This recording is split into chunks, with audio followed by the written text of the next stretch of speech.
우리가 민수기 8번째 시간으로 진영 밖에서 돌아오라 라는 제목으로 같이 말씀을 나누도록 하겠습니다.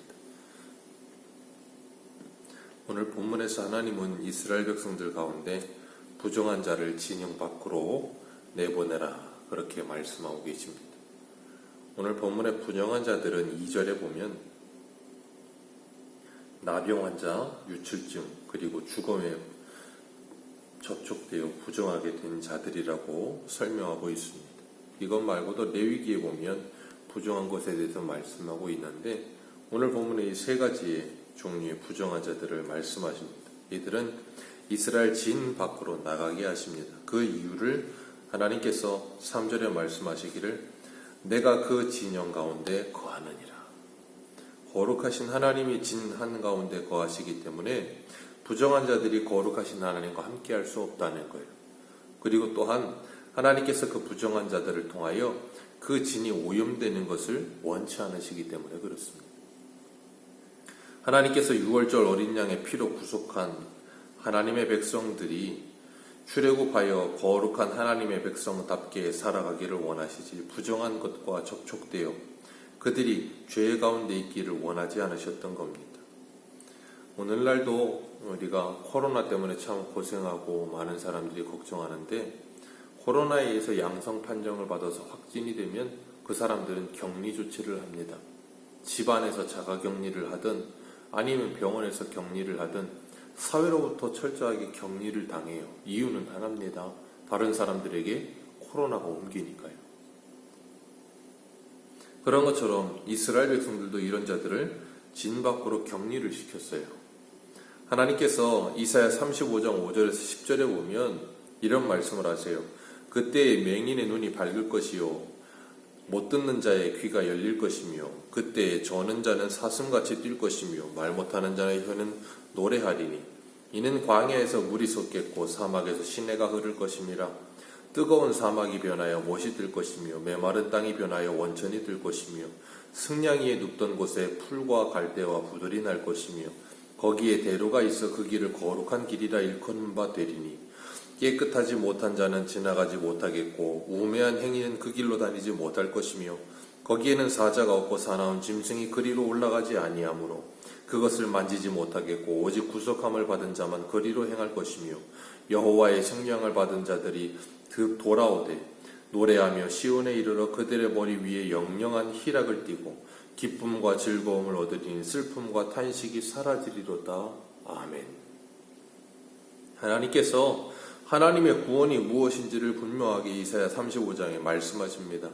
하나님의 구원은 맹인이 눈을 뜨고 귀머거리가 듣고 저는 자가 사슴같이 뛰고 벙어리가 노래하며 광야에 샘이 솟고 시내가 흐르며 대로가 열려서 거룩한 길이 생겨나는 것이 하나님의 구원이라 그러십니다. 이 거룩한 길에는 깨끗한 자만 그리로 지날 수 있다 그러셨어요. 부정한 자, 더러운 자, 그들은 그 하나님의 구원의 거룩한 길에 설 수 없다라고 말씀하시는 거예요. 율법대로 오늘 본문 민수기 5장 2절에 말씀하시는 것처럼 나병 환자, 유출증 환자, 죽음에 부정한 자들 이들은 그 거룩한 길에 설 수 없어요. 부정한 자들이기 때문에 그렇습니다. 지금 밖에 격리되어 죄로 말미암아 부정하게 되었기 때문에 거룩하신 하나님과 함께할 수 없는 사람들. 그런데 하나님께서 예수님을 보내셔서 그들을 구원하신 거예요. 거룩하지 못하여 부정하여 죽어있는 우리들을 구원하신 거예요. 예수님께서 이 땅에 오시어서 12의 혈루증을 앓던 유출병을 앓던 그 여인을 만져주심으로 말미암아 그 여인과 접촉함으로 말미암아 그 여인이 깨끗하게 나음을 받았어요. 좀 전에도 말씀을 드린 것처럼 나병 환자, 유출증 환자, 죽음에 부정한 자들은 진 밖에 격리되어야 돼요. 왜냐하면 접촉하면 대면하면 그 부정한 자의 부정이 옮기 때문에 그래요. 그런데 예수님께서 그와 접촉하세요. 그리고 그 여인의 부정함을 다 가져가시고 그 여인을 깨끗게 고쳐주십니다. 누가복음에도 보면 10명의 나병 환자들이 예수님을 찾아와서 고쳐달라고 그럴 때 예수님께서 그걸 다 고쳐주십니다. 그 중에 한 명만이 예수님께 돌아오죠. 나머지 9은 돌아오지 않습니다.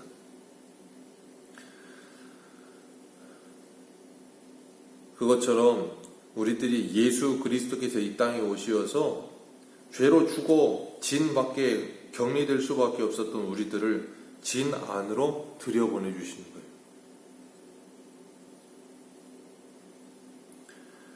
그리고 이 죽음으로 부정하여진 자들, 죽음으로 말미암아 두려움 가운데 죄로 죽어있는 우리들에게 부활의 새 생명을 주시고, 그리고 새 생명 가운데 살아갈 수 있도록 능력을 주시는 분이 바로 예수님이십니다.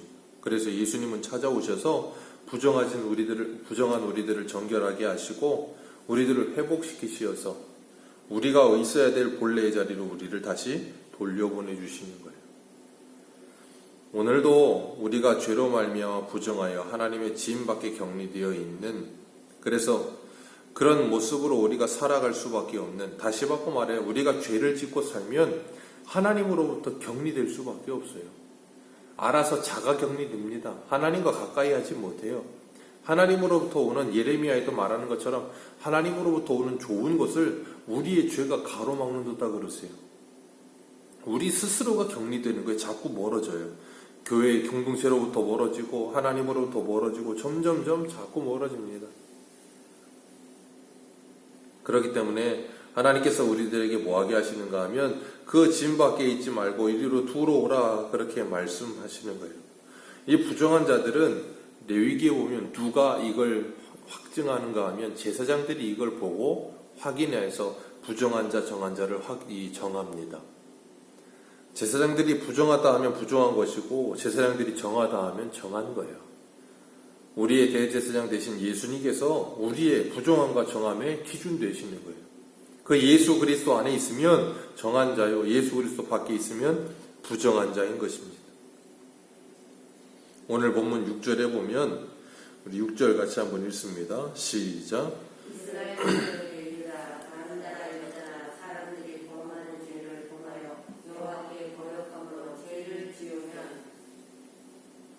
이 1절부터 4절까지는 나병 환자나 유출증이나 죽음에 부정한 자들은 자신들이 무엇을 해서 부정해진 건 아니에요. 나병, 뭐 어떻게 자신이 나병 걸리려고 한 게 아니잖아요. 유출병도 그렇고 죽음으로 부정해진 것도. 그런데 5절부터 10절까지는 자신이 스스로 범죄한 거예요. 여호와를 거역함으로 죄를 지은 사람들. 그렇게 죄를 지은 사람들에게 하나님께서 무엇을 하라 그러시는가 하면 그 죄 지은 당사자에게 가서 사과하라는 거예요. 이 말씀은 오늘 우리들에게 참 많은 교훈을 줍니다. 7절에 보면 그 죄의 값을 온전히 갚아라. 그래서 5분의 1을 더하여 그 죄를 지었던 그 사람에게 돌려줄 것입니다. 오늘날 우리나라의 형법도 그렇죠. 무엇인가 죄를 지으면 그 죄의 값을 내야 돼요. 그 죄의 값을 이 자유를 박탈되어서 감옥에 가서 갚든가 아니면 보석금을 내든가 그렇게 죄의 값을 지불해야 되는 것입니다. 그런데 죄의 값을 지불하는 것으로 끝내는 것이 아니라 죄를 지었던 그 사람에게 돌려줘야 되는 거예요. 죄의 값을 지불할 때 국가에 내잖아요, 우리는. 그런데 그게 아니고 그 당사자에게 가서 그와 관계를 풀라는 거예요. 우리는 이런 잘못을 행했을 때 많은 사람들이 착각하는 게 뭔가 하면 무엇인가 자신이 죄를 짓고 잘못을 하면 하나님께 와서 회개를 해요. 하나님께 와서 회개하면 다 끝났다고 생각을 해요. 하나님께 회개한다고 다 끝나는 문제가 아닙니다. 회개는 하나님께 하고 사과는 사람에게 해야 되는 거예요. 그래야 끝나는 겁니다. 잘못한 대상에게 사과하여 그가 받아들일 때까지 사과해야 되는 거예요. 근데 오늘날의 사람들은 그걸 안 해요. 그냥 눈에 보이지 않는 하나님께 하나님 잘못했어요. 아시죠? 죄송해요. 끝. 그러니 하나님께서 우리들에게 요구하시는 것은 하나님과의 관계 그리고 이웃과의 관계를 화목하게 하여 이스라엘 지인 안의 공동체를 건강하게 만드는 것인데 하나님에겐 회개했다 치면서 사람에게 사과하지 않아 이스라엘 진을 교회 공동체를 가정 공동체를 화목하게 하는 일을 하지 않는 거예요. 주님께서도 분명히 말씀하시기를 하나님께 제사 드리려 오다가 이웃에게 잘못한 것이 생각나거든 뭐하라 그러세요? 먼저 가서 사과하라. 오늘날에 그것이 없어요. 죄값을 치름이 없어요. 사과함이 없고 그와의 관계를 회복함이 없어요. 주님은 분명히 여기서 5분의 1을 더하여 네가 지은 죄보다 5분의 1이 20%나 더하여서 그에게 갚으라. 그렇게 말씀하십니다. 그리고 그 죄값을 받을 사람이 없고 그 친척도 없거든 제사장에 들여서라도 그것을 갚으라라고 말씀하세요. 누가복음 19장에 보면 삭개오 이야기가 나옵니다. 삭개오가 예수님을 만나고 예수님이 삭개오의 집에 들어왔을 때 삭개오가 예수 그리스도를 믿게 되어져요. 그리고 나서 그가 고백하기를 내 재산의 절반이라도 가난한 자에게 나눠줄 것이며 내가 누구의 것을 도둑질한 일이 생각이 나거든 내가 4배나 갚아주리이다. 5분의 1을 더하는 게 아니고 4배나 400%나 갚아주겠다고 말을 해요. 그리고 예수님께서 말씀하시기를 이 집에 구원이 이르렀다라고 말씀을 하세요. 예수님을 만난 삭개오는 분명하게 알았어요. 뭘 알았는가 하면 자신이 지은 죄가 무엇인지에 대한 분명한 이 깨달음이 온 거예요. 그 마음에 하나님이 빛을 비추셔서 그 마음과 생각을 통하여 자신의 죄가 얼마나 추하고 더러운 것인지를 깨닫게 되는 거예요. 그것을 통해 하나님과의 관계, 공동체 이웃과의 관계가 회복되기를 하나님은 원하세요. 그렇기 때문에 우리가 하나님과 회복했다, 하나님과 관계가 원만하다, 그 사람은 반드시 이웃과 사람과 관계도 회복되고 사람과 관계도 원만해야 정상이에요. 사람과 관계는 원만하지 않고 사람과 관계는 늘 껄끄러운데 하나님과 관계가 회복했다, 거짓말입니다. 그 신앙은 가짜예요. 하나님과 관계가 회복된 사람은 반드시 사람과 관계가 원만해야 돼요. 사람과 관계가 회복이 돼야 돼요. 사람과 관계 회복이 안 된 사람들을 보거든 저 사람은 하나님과 관계가 회복되지 않은 사람이구나. 분명히 알 수 있어요. 하나님께서 그걸 분명하게 알게 하셨습니다. 그래서 우리의 신앙을 점검할 수 있게 눈으로 보여지게 알려주시는 거예요. 하나님께서. 안 그러면 우리는 눈에 보이지 않는 하나님과 관계, 하나님과의 신앙, 그거에 대해 올바르게 점검할 길이 없어요. 왜냐하면 나 자신이 나를 잘 몰라요. 우리는 나 자신이 나를 잘한다고 생각하지만 그렇지 않습니다. 하나님께서 오늘 이 본문의 말씀을 통하여서 하나님과의 관계에서 이스라엘 진을 거룩하게 만드는 것, 그리고 이스라엘 진이 온전히 하나 되기 위해 그 모든 관계를 회복하는 방법을 우리에게 말씀하십니다. 우리가 잘못을 인정하는 것, 그리고 사과하는 것은 굉장한 믿음이 필요합니다. 굉장한 결단이 필요해요.